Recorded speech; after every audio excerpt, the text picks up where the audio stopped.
Yes, and thank you very much for inviting a representative from the European Commission. And yes, Melissa, you mentioned earlier that sustainability is politics. And this is all about politics that I'm going to be talking to you about, and the need for action. Let me tell you a little story. When I was walking down from St. Pancras this morning, down to find where this house is, I wandered down and I got lost, and I wandered past Charles Dickens' house, and then Charles Darwin's house. And then I got lost, and I said, where is Charles Darwin's house? And he said, no, you mean Charles Dickens' house? And I said, no, I mean Charles Darwin's house. And then I thought, there's a symbolic understanding of what we're talking about here. Not only thinking about nature, but also a great concern for the underprivileged. How do I advance the slides here? Hit the return, I think. Okay.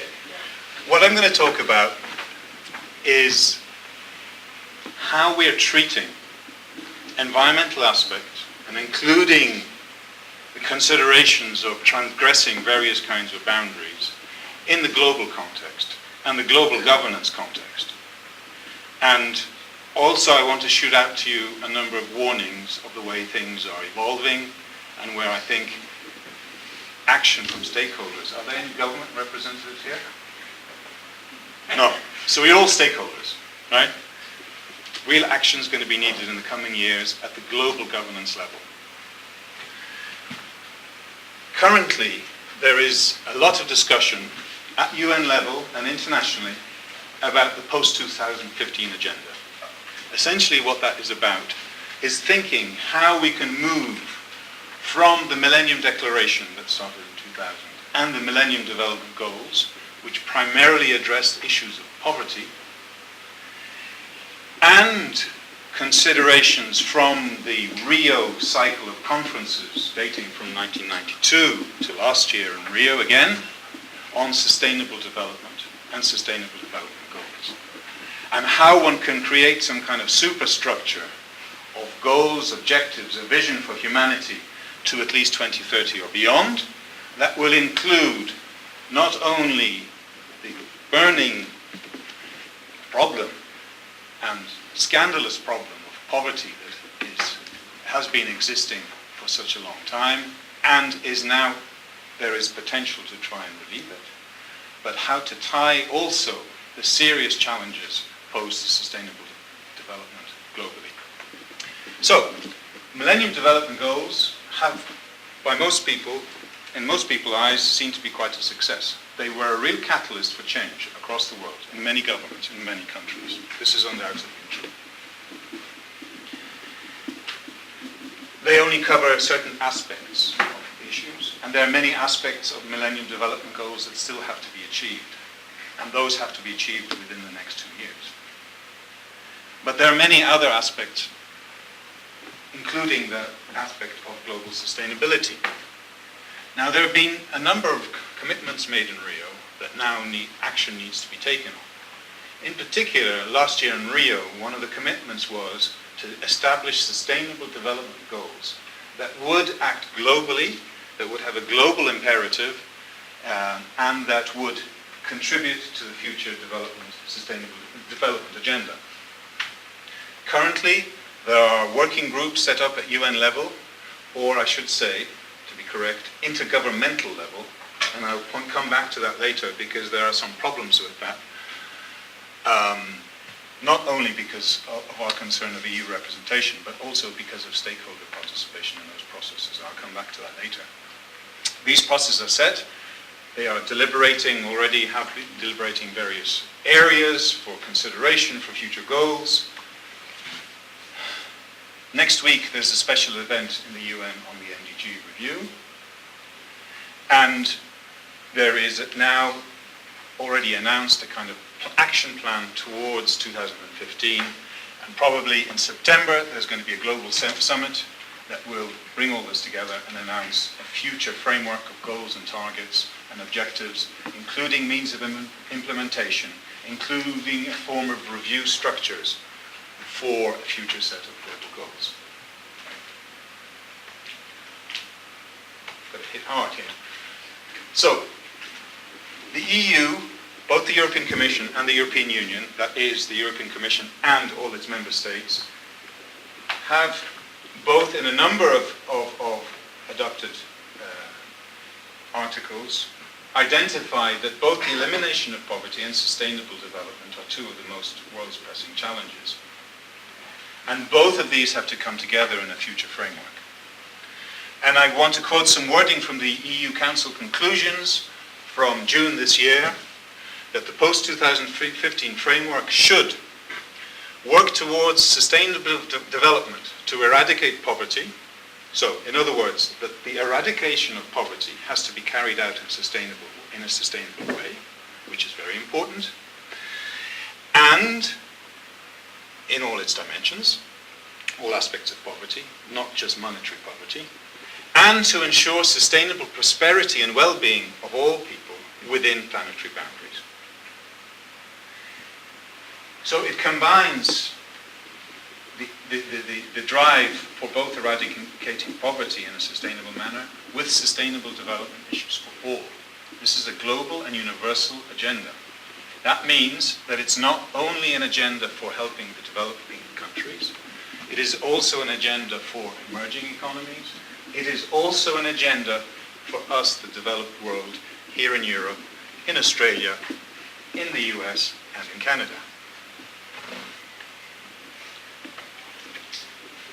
Let me tell you a little bit about some of the principles, some of the important elements for such an overarching framework. This is from the EU's perspective, and this view now is going to be elaborated in the coming negotiations up to 2015. But such a framework has to include basic living standards for all: education, health, access to justice. It must also include an important part on the sustainable management of natural resources.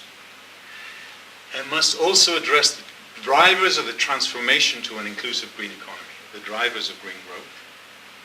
It must address issues of inequalities, of equity and justice, and also on peace and security.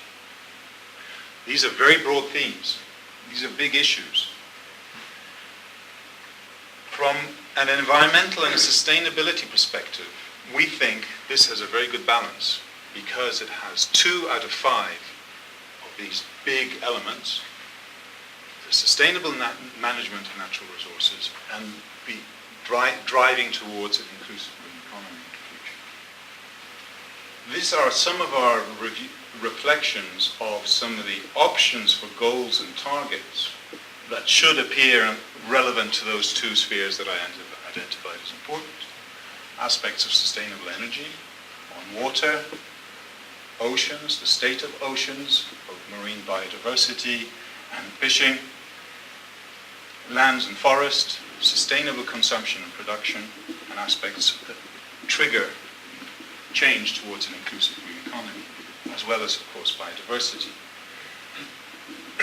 Now, in our view, one has to have at least this kind of set represented as goals or targets in order to have, of the 3 dimensions of sustainable development, the environmental and the sustainability aspects addressed sufficiently.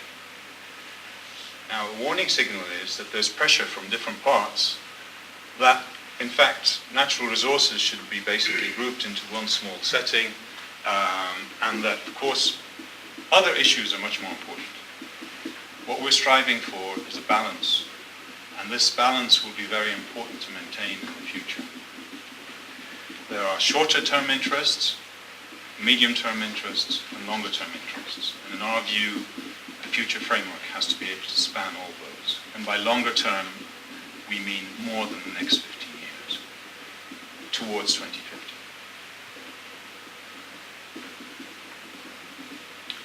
There are a number of challenges. First of all, what I already mentioned, well, the degree to which environmental goals and targets will be represented in such a future framework. There are concerns of a crowding out of environmental issues. I'll give you an example of that. If you read the high-level panel report, out of 12 themes, environmental aspects are grouped into one. Oceans weren't even mentioned. The Secretary General's report that came out just this summer, so that's from Ban Ki-moon, had 14 or 15 topics, and 2 of those were explicitly environmental or sustainability related. Now, this is a difficult discussion because it's hard to say whether health or education is less important than the environment. It's hard to say that aspects of lack of injustice are more or less important than the environment. We don't want to get into that, but we do want to say that you do need a minimum set in order for this longer term survival from an environmental perspective. We also, and this is an important discussion, and that's a discussion that will be taking place in New York next week, UN, and that has been taking place already, is the universal applicability of this agenda. So that we mean that it applies to all countries, developing countries, emerging economies, and the developed world. The challenges of sustainable consumption and production have to apply to emerging economies and the developed world. We also have to change. Emerging economies also have to start taking steps to change. We are the greater polluters. This is going to be a hotly discussed topic. The other aspect I want to discuss is our synergies across goals and targets. One of the criticisms of the Millennium Development Goals is that they set up a set of silos. You had a goal on poverty eradication and hunger. You had a separate thing on education, something else on health. Environment was thrown in. They were like separate groupings. One of the challenges of sustainable development is to bring together in a dynamic way the 3 strands of environmental, social, and economic aspects. How can we do that? And we think that there needs to be a form of synergy across goals and targets. I'll give you an example of that. Objectives on health and non-communicable diseases are very strongly affected by air quality. Air quality creates more deaths. Lack of air quality creates more deaths currently in the world than malaria and AIDS put together. So there are strong interrelationships between various aspects, between the environmental, between the economic and the social. And we need to make sure that such a future framework will be able to address those issues. And let me put out there another issue. We've talked about planetary boundaries with a lot of developing countries, and they say, no, we don't like that. We don't want planetary boundaries. We don't like that concept. You are telling us that you want us to stop growing. You are telling us that you don't want us to develop. You're putting boundaries on our will to grow. That issue is discussed, and within the UN circles, originally planetary boundaries were talked about a lot. Now the wording is already changed. We managed within the European Union to get it in as a general concept, but internationally that terminology in this more political sphere is going to be very hard to push through. Just as a point of awareness. And I don't have enough time for this now perhaps, but how the overall governance structure for the future framework will look like will be discussed and is already being discussed. And this is important issues of how the whole system will be reviewed, where the money is going to come from, issues like that. That's to do with means of implementation and review. So, the theme here, I understood in the first session, was the challenges of governance. And we can look, in this presentation, talked about one aspect of global level governance. There are many others. Climate change conventions, conventions on biodiversity, they're relevant, and so on. But this is an important one and a big one for the future. So it's worth keeping your eye on it.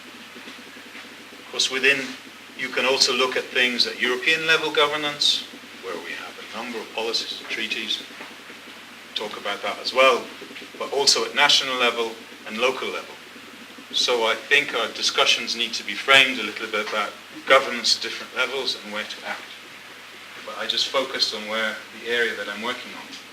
So from the European Union's perspective, we will and we have been contributing, both the European Union and the Member States, to the UN processes on the post-2015 agenda.